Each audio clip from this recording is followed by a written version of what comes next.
mais sénégalais bi lan lay xalaat qu'est-ce qu'il lan moo nekk ci boppam lan la naan mais ça veut dire que ñun moom teg na fi benn joxoñ na daal benn njiit boo xamante ni amatul confiance ci moom. loolu mooy lan loolu mooy par rapport ak la position du président de la République moom am na droit wax loolu. c'est une position boo xam ni kenn mënu ko empêcher c'est-à-dire que il a la possibilité et constitution bi may na ko charte réew mi may na ko donc bu ko neexee pour x ou y raison mën na ñëw taxaw dissoudre assemblée nationale bu fekkente ni kii bi contexte bi laaj na ko bu dee ko oui mais loolu kenn mën na ko dindi parce que bu fekkente ni moom il juge que contexte bi laaj na ko am na droit def ko mais maintenant nag est-ce que loolu la Sénégalais yaakaaroon est-ce que loolu la Sénégalais lay doon. tànneem lañ ñu jaayoon. ah. ma ne tànneem lañ ñu jaayoon. Sonko mooy Diomaye mooy Sonko man woy naa ko def naa ci single génne ko def ko musique de campagne au niveau de la diaspora. Nous au niveau de la diaspora c'est nous qui avons fait les bracelets électroniques. dégg nga bon bracelet. yooyu di tàkk Pastef mais ñun ñoo ko defar. gars yi ne ñoom ñoo kii joxe caution bi. kan ma xaaral ma ñëw ci ñooñu. non mais diaspora moo ko joxe. mais dinaa fi wax ay wax yoo xamante ne. mais le set du loolu ngeen wax de. mais kii bu yow coalition Diomaye nga bokk. non bokk si. coalition travailleurs man kii laa gëm quoi mooy le directeur des arts sénégalais de l'extérieur là. il était au niveau de la diaspora Diouf. nee na ñoom diaspora ñoo cotisé indi. mais wax na fu mu jaar aussi. dafa ne xaw ma El Malick lañ koy jox El Malick am na ñu mu lim. foofu la jaar Guy Marius Sagna ci la demoon. mobilisation fonds boobu Italie ainsi de suite. waaw mais ñii waxuñu loolu. moo tax ma ne que yéen diaspora yéen a ko joxe. mais ñi nekk ñu fi waxuñu loolu. man je vais être très clair. yéen a fekkee de yéen ñu mën a wax dëgg. non fekkee dañoo def xam nga. yéen ñu mën a gindi jamono ji boobu ngay wax man maa ko accueillir en France bu muy def ses meetings de campagne. muy Guy Marius Sagna di Ousmane Sonko maa ko njëkk a accueillir bu muy ñëw def son premier meeting balaa muy def meeting sax première fois bu muy ñëw di def sa sortie de livre mooy pétrole et gaz. waaw 2017 ñoo ko utal salle ñoo ko accueillir xam on a tout fait quand on est arrivé au financement man j'ai fait 2 fois le tour de France toutes les levées de fonds concerts yi maa ko daan def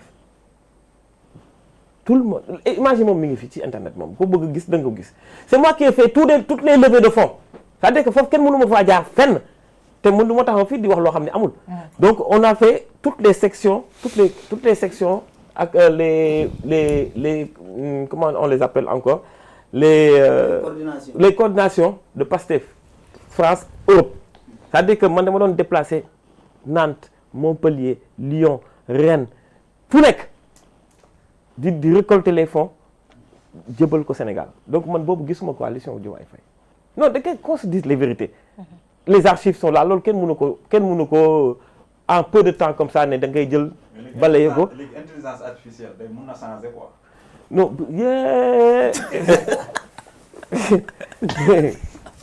man je suis expert ci intelligence artificielle je suis expert cybersécurité cybercriminalité loolu mooy sama liggéey donc ku ci jéem a dof boo ñëwee fii nga may fekk xoolal ku fi jéem man damay toog di surtout man xam nga bi ma ñëwee yàggul fële laa toog di déglu gars yi seen discours mën na ñii bis bu ma jàkkaarlee ak ñoom ba ñuy wax genre wax yi nii di jéem a falsifier li fi xewoon non dinañ ko wax parce que en fait ñun on a tout histoire bind na ko c'est-à-dire que quand on faisait les pulls yooyu noonu ñu bind Diomaye président dañ ko fi andi Sénégal gars yi di ko xëccoo laa lay wax nii.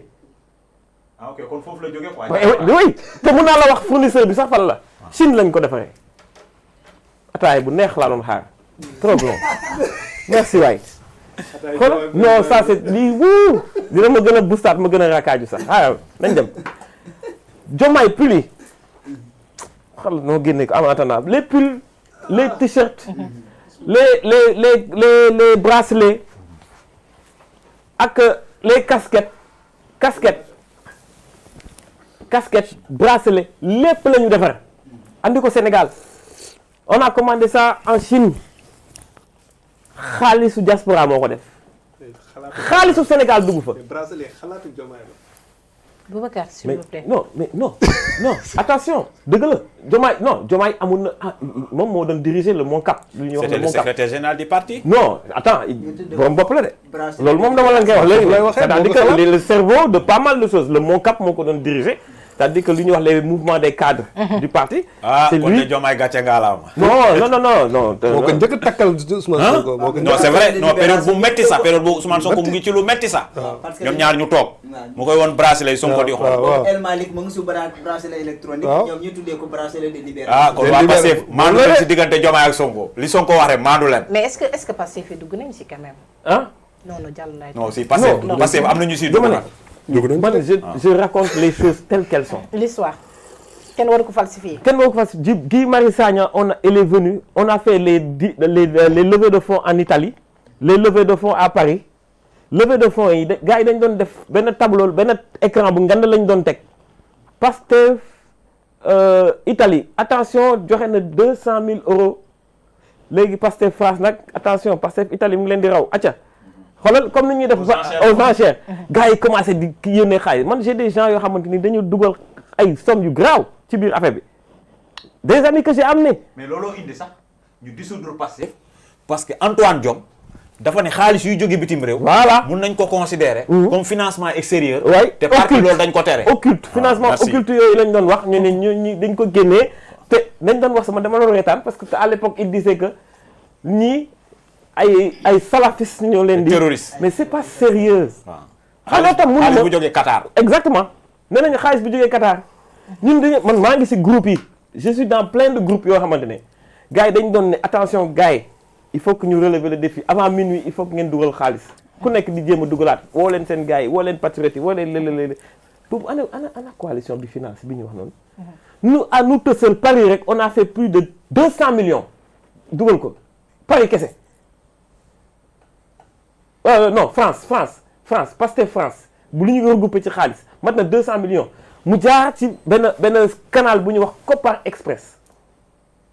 Express man sama benn xarit moom mooy propriétaire bi foofu la xaalis bi doon jaar Macky Sall bloqué Kopar Express ne xaalis bi dootul dugg gars yi trouvé waat yeneen chemin de raccourci pour mën a fexe ba acheminer boobu ana coalition bi non faut qu'on se dise les vérités ñun ñoo def lépp yàkkal leen sur le plat et après qu'est-ce qui s'est passé aux élections législatives bu ñu yegsee législative bi quand on a entendu coalition Diomaye boobu laa commencé parce que effectivement kii bi ni ñu koy sax élection présidentielle bi jàlloon na gisoon nañ quelques personnes yoo xam ne dañuy rallier mais ñun bu ñuy def yenn manifestation on avait des 3000 4000 personnes facilement on les réunissait quand on voulait remercier des gens qui faisaient partie des gens qui nous soutenaient notamment les mouvements panafricanistes yoo xam ne man pratiquement maa leen doon andi les diffusions sur les médias français man maa tax parce que j'ai des relations là-bas avec France 24 RFI TV5 gars yi doon jàll ci affaire yi doon jàllale émissions yi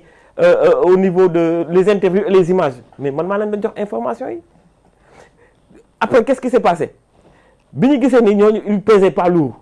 mais noo leen def ba lijjante complément parrainage Diomaye bi xam nga foofu la matee mais boobu comment coalition bees bi waxuñu ko de. duñ ko wax. coalition bees bi ñoom ñoo def yow.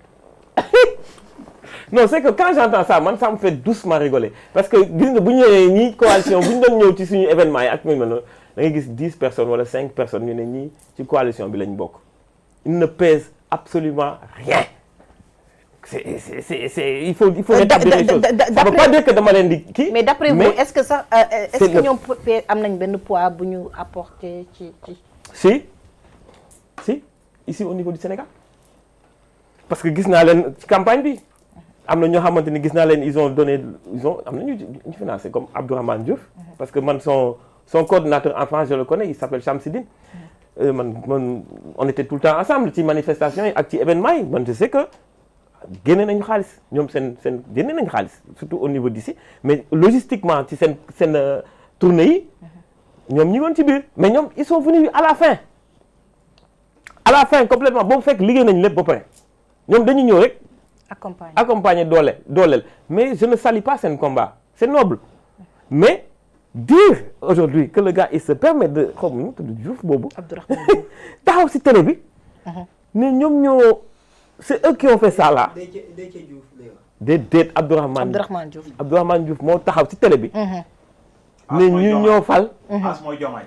mais à quel moment man j'essaie de man loolu man en fait je vais vous dire la sincérité la vérité man loolu c'est une insulte envers moi-même man saaga la si man le fait que ñu ne ñoom ñoo def loolu alors que man j'ai sacrifié tellement de choses dans ce truc là li ma sacrifié perte naa ci xaalis bëri jóge naa Rouen jóge ci benn meeting Rouen boobu collecte de fonds di dellu si Paris 2 heures du matin sama auto panne ci autoroute bi ah sama auto panne man kese 2 heures du matin ça m'a coûté presque 2000 € panne boobu noonu mais tu te rends compte quand tu entends après ça nga nekk ci benn sedd boo xamante ne kenn xamul nu mu toll 2 heures du matin ci àll bi noonu ci autoroute bi nga panne perte sama nga toog ci télé bi dégg kenn ku ne ñi ñoo def loolu alors que yow man fu ne laa doon dem man ça m'a tellement coûté en énergie en argent mais moralement physiquement ak pression bi ngay toog di déglu ak même au niveau de la famille sax dañ naan la mais pourquoi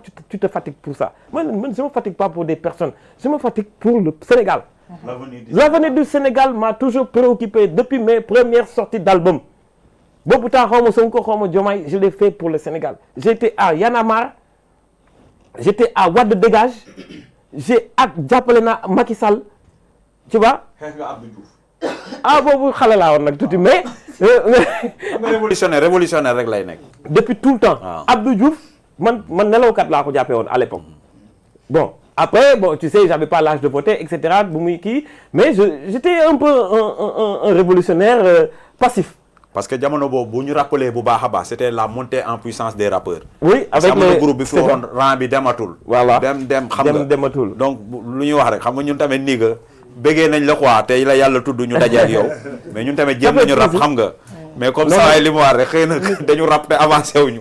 non quoi mais ma rap inspiration bu muy laaj ak vibration yi waaw. non rap moom affaire bi si kii la rek c'est à partir du moment où. mais dafa mel ni yaa ngi koy sentir. waaw li booy di wax rek xam nga rap bi bu mu delloo ginnaaw la ñaari tur yi jëm kanam.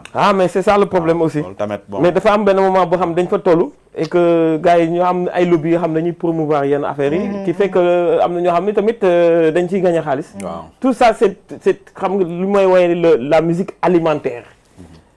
xam nga ñoo xamante ne dañ leen di dicter seen ligne de conduite. surtout en Europe bëri na fa trop boo fa ñëwee di promouvoir yenn affaires yi. et puis xam nga ni man loolu moo tax ma bëgg Bob Marley. parce que boo jëlee Rat Race xam nga dafay ne. Rasta don't work for CIA. Rat Race. donc loolu la quoi xam nga lu ñuy wax rek rappeurs yi moom Sénégal boo jëlee Abdou Diouf rappeurs yi en grande partie. joué nañu li tax Abdou Diouf jóge fii. Wade tamit bu mu ñëwee gis nañ rappeurs yi tamit nu ñu engagé woon. te dëgg-dëgg man la coalition Diomaye fenn rek laa dul d'accord ak ñoom. mooy ci xeex bi waruñoo fàtte diaspora bi. Macky Sall bu quitté pouvoir bi 75% du combat diaspora bi ñoom ñoo ko mené parce que ils ont mené la vie dure